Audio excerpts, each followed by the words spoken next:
Dear sister, I think one of the strongest thoughts for women is hidden in the book of Genesis with Eve. And I'm not talking about the fruit or the serpent or nothing like that. I'm talking about who Eve was before she ever met Adam. I think that no one ever talks about it, and I'm sure people will say, well, it's nothing written there. Well, historically, nothing's going to be written there because women weren't seen as people of value when the writers were writing it. But that doesn't mean it's not a strong revelation about Eve before she met Adam. Because number one, I want y'all to see this. Number one, I want you to see this in your value. God created Adam, made Adam. Adam had it going on, had the garden and everything. Adam named everything in the garden. He was tending the garden, taking care of the garden. And then one day, God said to Adam, it's not good for you to be alone. Now, I want y'all to see that. God was with Adam when he said to Adam, it's not good for you to be alone. What that should speak to you, it should speak to you the value of a woman. Beyond children, beyond husband, beyond your degrees, beyond any of that. The simple value said that even though I'm God and I made this guy, there's still something that a woman has for him that I can't even give him. That's strong value. That's strong value. That speaks, what that should speak to you is it should speak to your value in your presence. Before you say a word, before you lay down and sleep with somebody, before you cook a meal, and all the things they say makes women, I'm going to say something to you today. All the things they say makes women valuable. Eve hadn't cooked a meal. She hadn't slept with Adam or any of that. She didn't even know Adam. And God crafted her. And let's walk through these thoughts right quick. God crafted her. God crafted you. He crafted Eve. He made Adam out of the dust of the ground. But the scripture says that he took a rib from Adam and he made a woman. He made a woman. He had one thing and created all of this beauty and thought and intelligence and excellence from this bone of this man. Now, he made the bone he made from was the rib, right? He didn't make Eve from Adam's foot bone. That means that a woman doesn't belong under a man. Under his foot. Under his care, yes, but not under his foot. When he made Eve, he didn't make Eve out of his backbone. No, because it's not a woman that makes a man stand up. It's that man choosing to stand up. And because he didn't make her the backbone, that means she doesn't belong behind a man. They say behind a man is a great woman. He made the woman out of the rib, which that rib is what covers or guards the very organs of a man, the things that keep him alive. Now, let's go back before she met Eve, before she met Adam. God made her, and he made her away from Adam. He didn't make her, come on, y'all, follow me. He didn't make her in the presence of Adam. Adam didn't have anything to do with how she was shaped. I'm not talking about body figure. I'm talking about how she was creatively made. Adam had nothing to do with that. God made her. What you saying to us, bro?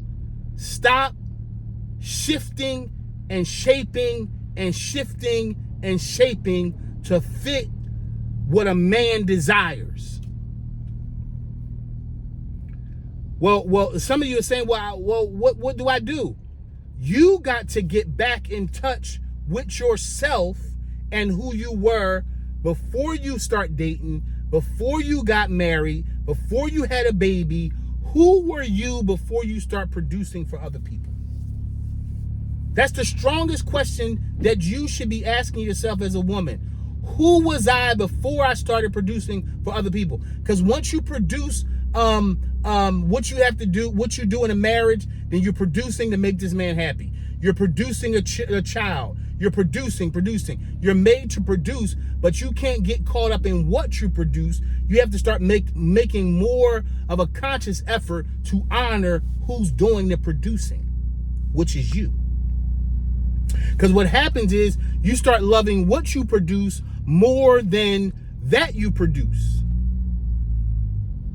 And when you start loving what you produce more than that you produce, or who's producing, which is you, then your life becomes a constant state of production and then performance. And now you're constantly in a state of performing to make people, places, and stages happy in your life, when the only person is not getting what they need in the solitude of all this, and the person not getting the fuel they need to continue to produce is you. Because this world society is not just y'all, it's the world society that's trying to convince women for a long time that the best thing you are is a mother or a wife. When the truth is, the best thing you are is a creation. Oh, come on, sis. You got to start honoring the creation, which was you. Now, this is the question. What was Eve doing with God? Now, number one, God formed her. He crafted her. He made her. And then when he made her, there was a walk that he took. The scripture says that he presented Eve to Adam. Now, I want y'all to take y'all to a wedding. In a wedding, the soon-to-be husband doesn't see the bride. He doesn't see her. She's with her girlfriend. She's with her parents. She's getting all adorned. She's getting all ready, right? And so this was a time before you walk down that aisle. Now, this is the most important piece. At the top of the aisle, a woman is with her father or some type of man who cared for her, covered her, and loved her. And on that aisle, what I'm saying to you is that aisle, that distance that a woman walks with her father to her husband, represents a lifetime. That aisle represents a lifetime. And so when a woman walks down the aisle with her father, then he holds her close. He holds her close. And they have a relationship where this lifelong, this aisle represents her life, and they're talking and they're walking together, and together every experience they have and all these things, they have this life together. And now this father is preparing to give this life he has crafted over into the trust of this man standing at the end of that aisle. But this is the thing. What was the relationship with the father on the aisle? What did that aisle look like? What did your life look like? Who were you when you didn't have the duty of being a wife or a mother or a CEO or a PhD student? What was your life before you met Adam? There's not enough people teaching this, my sisters. There's not enough people teaching the life of Eve before Adam. I'm going to write a book on it. Hopefully, I have a book right now called The Soul of Sarah. I talk heavy about the value of women. When I'm talking about Sarah, I'm talking about the woman, Abraham's wife, who nobody pays attention to, but she's the one that brought all of his God dreams into the earth. Couldn't have got done without her. But that's for the book. But there was a relationship with God that Eve had. There was a relationship with Eve that Eve had before she met him. This is the problem. Too many of you start valuing yourself based on who chose you. As if you weren't worth something before you were chosen. You base your value on what you give your children. But you never stop to base your value on what you give yourself.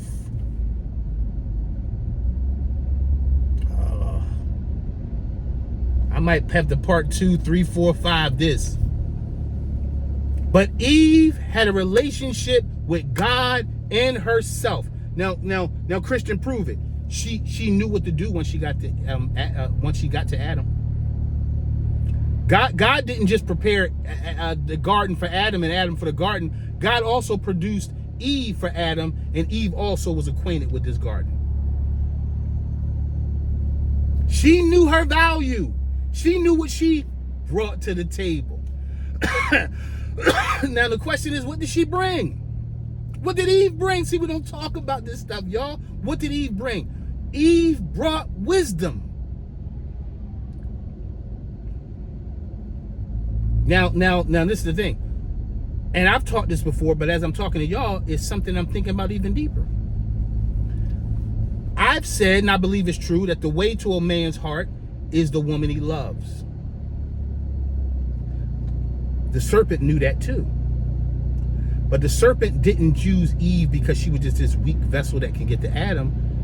The serpent also, the conversation he had with her, challenged her stance. What's a woman's stance? A woman's stance should always be wisdom. A woman's stance should always be wisdom. Even the Bible refers to wisdom as a woman.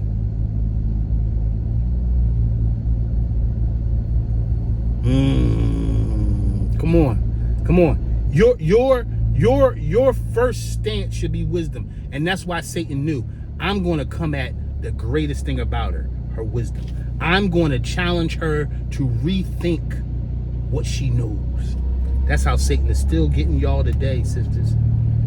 He's challenging y'all to rethink and overthink what you know, even your value. Rethink it because of what you've been through with some man. Rethink it because you are divorced. Rethink it because you wasn't the best mother and you had to get yourself together. He's always making you rethink, staying in an emotional position. What the enemy does to you is he uses your very emotions as a curse against you, because it keeps you in a state of floating instead of standing in wisdom. You know how you solidify yourself? Now, you can't get rid of emotions because, again, that's a gift from God for women. You can't get rid of them. But you know what can regulate your emotions? Your stance in wisdom. That's what regulates the emotions of a woman, her stance in wisdom. You had a life before Eve. You had a life before those children. You had a life before that heartbreak. You had a life before life happened to you. You had a life. You had a life before trauma. You had a life before your mother was on drugs. You had a life before. You hear what I'm saying? You had a life. Now, where was that life? Because somebody's saying, well, Christian, that was my life when growing up. No. You were a thought in the mind of God, sis. Way before you came up in that broken background. Way before you lost everything you had. Way before you wind up getting rid of that baby and that guilt was on your heart. You have value before things got messed up. Who were you before you took the fruit? Who were you before? Who were you before that raggedy man handed you that raggedy fruit and you believed in it?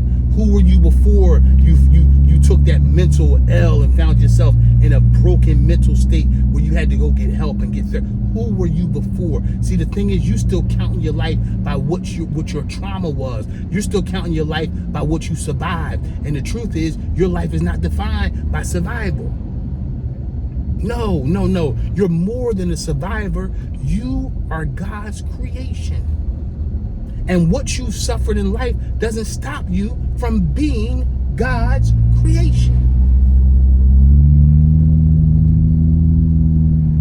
Hey, I love you. I'm a part 2 this. I love you. You matter to me. Eve had a life before Adam. And you had a life before the connections and responsibilities you took on too. Hey sis, I love you a whole lot. Hit that like button, hit that subscribe button. Most of all, share this with other sisters. My name is Christian, I'm your brother, and my goal is to share wisdom and knowledge with women without them having to give anything in exchange. I love you. I'll see you soon.